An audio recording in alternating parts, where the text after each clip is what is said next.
से ही करेंगे। रेवेन्यू पे बात करें तो क्या आपको लग रहा है कि ये ईयर के एंड तक 350 करोड़ का जो मार्क है वो रेवेन्यू के फ्रंट पे हमें क्रॉस होता हुआ दिखेगा? क्योंकि Q4 जनरली एक स्ट्रॉन्गेस्ट क्वार्टर रहता है। सो आप कैसे देख रहे हैं? क्योंकि हमने देखा है कि कंपनी का जो रेवेन्यू है वो 60% H2 का रहता हुआ दिखा है, तो यहाँ पे क्या आउटलुक है रेवेन्यू को लेके? Yeah, thank you. Good morning.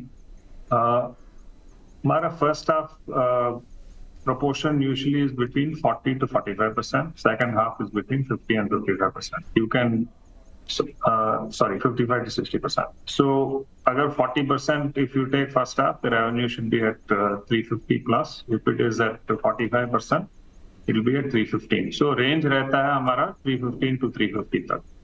हमारे हिसाब से looking at where we are in March, I think we are on track to fall in that range. ये अभी मार्च हमारा बिगेस्ट मंथ रहता है साल में. All the budgets are closing and projects also we have to close. तो ये एक बहुत इंटेंस काम ये महीने में चलते रहता है. सो उसके हिसाब से we should be on track within that range. 9 महीने का रिजल्ट देखे तो when you look at the gross margin, we are up 15%. Gross margin is revenue minus our direct operating expense, which is, we consider that is the most important metric. And because of that increase in gross margin, हमारा EBITDA भी बढ़ गया 16% and PAT has grown by 27%. This is up to December 9 months. So वहाँ से आप project कर सकते हो for the year. Okay sir. Rajiv sir, good morning, स्वागत है आपका भी. और रेवेन्यू फ्रंट पे बात करें तो revenue from integrated marketing communication segment has dipped year on year and QOQ basis. Why is that so? Any particular end industries where you are so some pain? Sorry, मैं सवाल ठीक से सुन नहीं पाया. लास्ट के लाइन एक बार repeat करेंगे if you don't mind.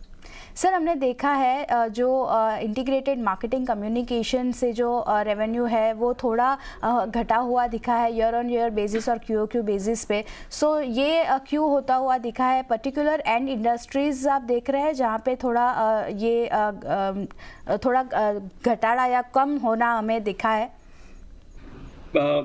इसमें नजरिए की फर्क है और मैं आपको समझाता हूँ कि नजरिए का फर्क क्यों है.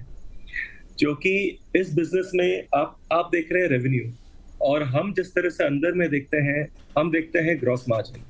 अगर आप RK स्वामी, जो कि आपका कम्युनिकेशन बिजनेस की आप बात कर रहे हैं, कंटेंट और कम्युनिकेशन बिजनेस की बात कर रहे हैं, अगर आप रेवेन्यू को अगर आप ऑपरेटिंग एक्सपेंसेस से एडजस्ट करते हैं, जिसको हम अपनी भाषा में कहते हैं ग्रॉस मार्जिन, वो 24% से बड़ा है. और हमारा जो फोकस रहता है उस ग्रॉस मार्जिन पे ही रहता है. क्योंकि आप दुनिया, ठीक है, दुनिया के नजरिए के हिसाब से लोग रेवेन्यू देखते हैं, पर ये बिजनेस थोड़ा सा अलग है. इसके लिए इस बिजनेस के लेंस के हिसाब से देखना पड़ेगा. और यहाँ पे ग्रॉस मार्जिन बहुत मायने रखता है. और ग्रॉस मार्जिन हमारा जो है 9 महीने में पिछले साल के मुकाबले 24% से बड़ा है. और मैं आपको और एक बात बताऊं, ओवरऑल लेवल जैसे हमने कहा हमारा ग्रॉस मार्जिन 15% बड़ा है. जैसे कि शेखर ने कहा कि हमारा पैट जो है 27% से बड़ा है. मैं आपको और एक आंकड़े देता हूं जो कि बड़े इंटरेस्टिंग होगा. अगर आप अदर इनकम देखते हैं तो पिछले साल के मुकाबले इस साल का अदर इनकम थोड़ा कम है क्योंकि इंटरेस्ट इनकम कम था. अगर आप सिर्फ उसको हटाकर अगर आप ऑपरेटिंग परफॉर्मेंस को देखें तो पैट जो आपको आज के दिन 27% दिख रहा है वो तकरीबन 40% से बड़ा है. तो हमारा फोकस यही रहेगा कि हम ग्रॉस मार्जिन को बढ़ाएं, जिससे कि हमारा EBITDA भी बढ़े, जिससे हमारा PBT भी बढ़ेगा, जिससे हमारा पैट भी बढ़ेगा. और यही हम पिछले कुछ क्वार्टर्स में भी देख रहे हैं और वही हम आगे भी कायम रखने की हमारी पूरी कोशिश रहेगी.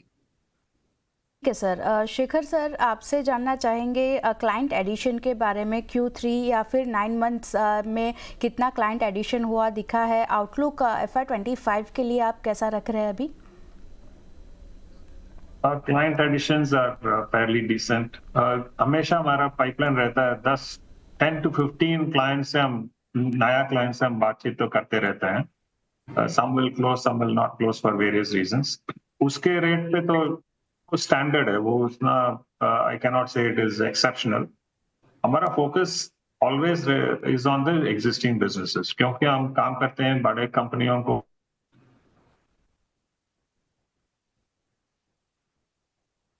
Capital Raju sir, working capital की बात करें तो यहाँ पे कैसे आउटलुक रख रहे हैं, क्योंकि कंपनी के लिए कैसा रहेगा, क्योंकि हाई देखा है हमने कि वर्किंग कैपिटल रिक्वायरमेंट्स जैसे ज़्यादा है, तो यहाँ पे सीजनल ये रिएक्शन दिखने रिक्वायरमेंट है, या फिर कोई कंपनी कैसे यहाँ पे वर्किंग कैपिटल को मैनेज कर रही है? देखिए, सबसे पहले तो मैं आपको एक बहुत अच्छा न्यूज़ देता हूँ, वो ये है कि as far as the company is concern, RKS is now debt free.